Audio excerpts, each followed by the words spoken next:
Which customers should you go after first? A lot of founders are very confused by this question. What I find interesting is just like the instinct is to go after customers by making the product free.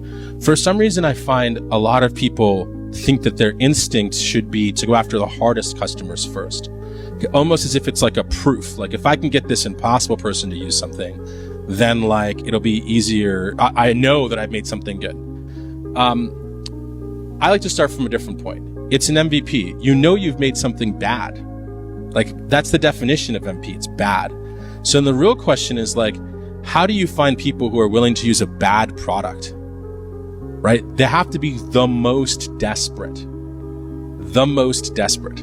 And so a lot of times when I talk to founders, I really push them towards who are the most desperate customers and how do you talk to them first? That's what I define as easy, desperate.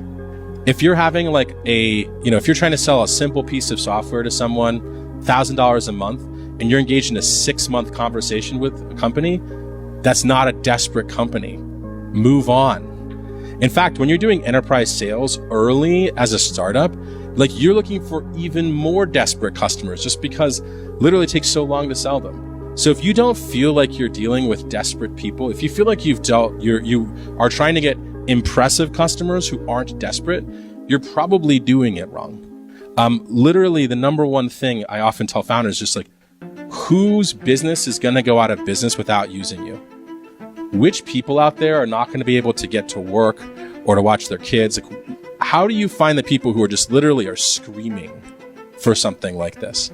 And then how do you talk to them and not talk to your friend?